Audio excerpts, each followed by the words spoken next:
So induction and synchronous machines subject ఏదైతే ఉందో JNTUK R23 బీటెక్లో ట్రిపుల్ ఈ వాళ్ళకు సెకండ్ సెమిస్టర్లో. సో దానికి టిప్స్ ఎలా ప్రిపేర్ అయితే మనకు మంచి స్కోరింగ్ వస్తుంది.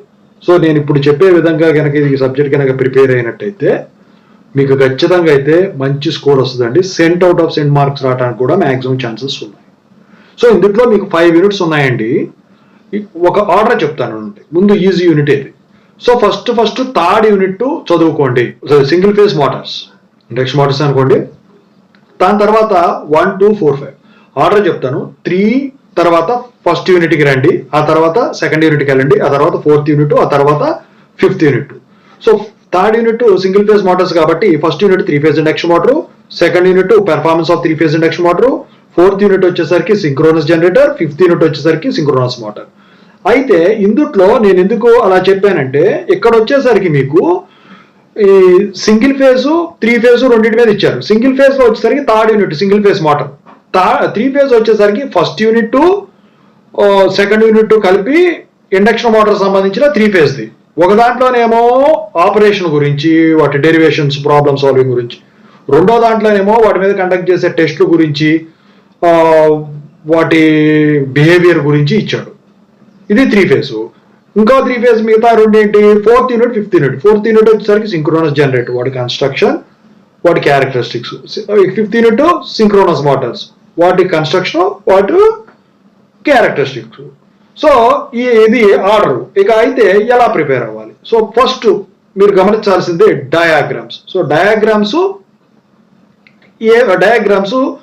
వచ్చేసరికి ఏమేమి ఉండాలి, అందుట్లో ఏమేమి నేర్చుకోవాలి, ఓవరాల్ గా 5 యూనిట్స్ తీసుకోండి. ఈ డయాగ్రామ్స్ అనేది 5 యూనిట్లో ఉన్నాయి. దీంట్లో first unit, second unit, third unit, 4th unit, 5th unit.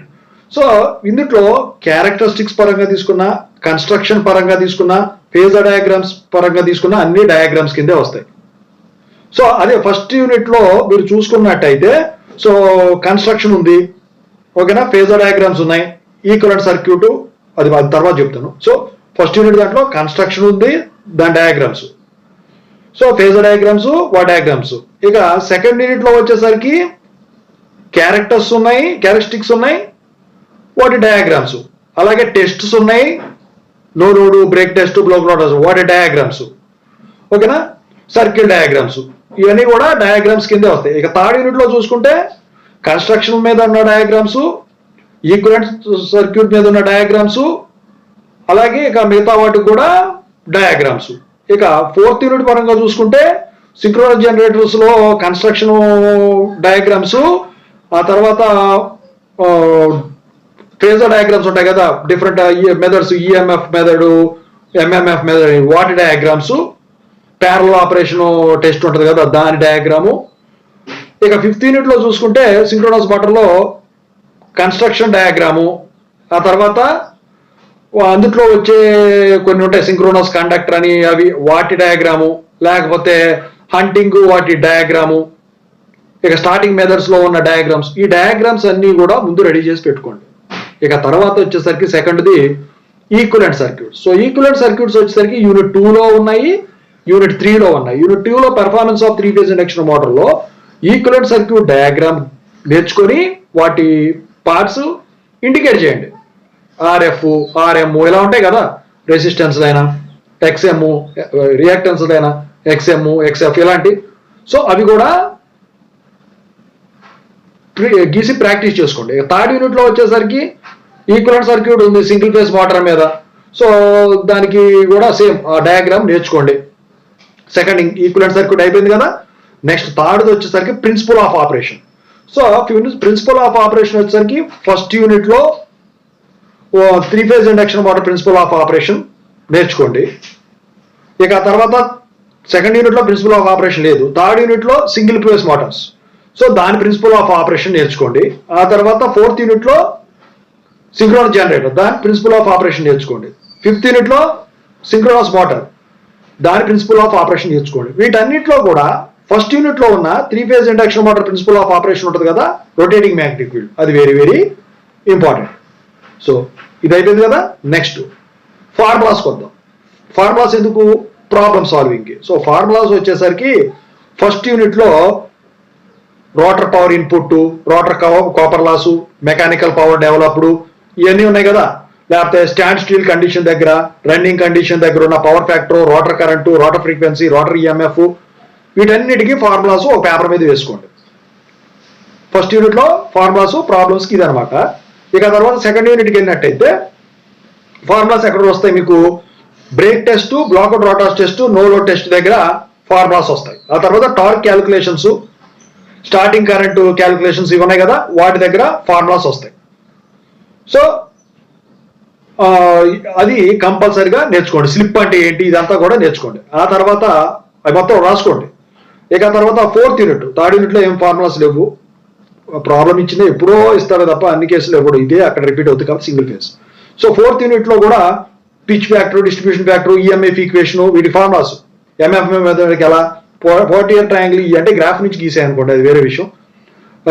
ఇక అవి ఫార్ములా చూసుకోండి. సింక్రనైజేషన్ దగ్గర ఏదో ఒక ఫార్ములా వస్తుంది, అవి చూసుకోండి. ఇక తర్వాత ఫిఫ్త్ యూనిట్ లో సింక్రోనస్ మోటార్లో వచ్చేసరికి పవర్ డెవలప్డ్ ఎక్స్ప్రెషన్ ఉందా, దాని ఫార్ములా. సో దాని రిలేటెడ్ ఫార్ములాస్ ఏవైతే ఉంటాయో మొత్తం నేర్చుకోండి. ఫార్ములాస్ అన్ని నేర్చుకుంటే మీకు ప్రాబ్లమ్స్ చేయడానికి సులువైపోతుంది. ఇక ఆఖరిది ఫిఫ్త్ ది వచ్చేసరికి ఏంటంటే derivations. So derivations first unit లో చూసుకుంటే మీరు స్టాండ్ స్టిల్ కండిషన్ దగ్గర, రన్నింగ్ కండిషన్ దగ్గర, rotor power input, rotor copper loss, mechanical power developed, ఇవి ఉన్నాయి కదా. Rotor EMF, rotor frequency, rotor current, power factor, so ఇవన్నీ కూడా స్టాండ్ స్టిల్ కండిషన్ దగ్గరను, రన్నింగ్ కండిషన్. సో వాటి దగ్గర డెరివేషన్ నేర్చుకోండి. ఆ తర్వాత సెకండ్ యూనిట్ లో వచ్చేసరికి డెరివేషను నాకు తెలిసి ఇందుట్లో డెరివేషన్ అంటే స్టార్టింగ్ కరెంటు, టార్క్ క్యాలిక్యులేషన్ దగ్గర ఏమైనా తగిలితే తగలొచ్చు, లేకపోతే ఇండక్షన్ జనరేటర్ మీద ఏదన్నా ఉంటే ఉండొచ్చు. ఇండక్షన్ జనరేటర్ ప్రిన్సిపల్ అడుగుతాడు అనుకోండి, అది వేరే విషయం. లేకపోతే రోటరీ ఈఎంఎఫ్ ఇంజెక్షన్ టెక్నిక్స్ దగ్గర ఏమన్నా లైట్గా అడిగితే అడగచ్చు. సో మామూలుగా చెప్పాను, జనరల్గా అంత పెద్దగా డెరివేషన్స్ ఏముండవు ఇందులో ఇక్కడ. ఇక యూనిట్ 4, యూనిట్ 3లో ఏం డెరివేషన్ లేవు. యూనిట్ 4లో వచ్చేసరికి ఈఎంఎఫ్ ఈక్వేషన్ ఎలా డెరైవ్ చేస్తాం అది. ఇక డిస్ట్రిబ్యూషన్ ఫ్యాక్టర్, పిచ్ ఫ్యాక్టర్స్ మీద డెరివేషన్ అది నేర్చుకోండి, ఓకేనా. సో అంతవరకు ఓకే. ఇక యూనిట్ 5 డెరివేషన్. సో యూనిట్ 5లో వచ్చేసరికి పవర్ డెవలప్డ్ ఎక్స్ప్రెషన్ డెరివేషను. సో ఇక అంతే, అదొకటి ఉంది, మిగతా ఏం లేవు దాంట్లో. సో ఇక ఇంతవరకు అయిపోయిన తర్వాత అడిషనల్ గా మీరు ఏం చదువుతారంటే ఎఫెక్ట్స్ అని ఉంటాయి. ఎఫెక్ట్స్ ఏంటంటే ఫిఫ్త్ యూనిట్ లో effect of excitation on current and power factor అదొకటి. సెకండ్ యూనిట్ లో వచ్చేసరికి rotor resistance control, rotor EMF injection techniques అది కూడా చూసుకోండి. ఇక తర్వాత అంతే, ఇంతవరకు మీరు కనుక ప్రిపేర్ అయినట్టయితే మంచి స్కోరింగ్ వస్తుందండి, ఓకేనా. ఈ ఫామ్ లోనే చేయండి. Thank you so much.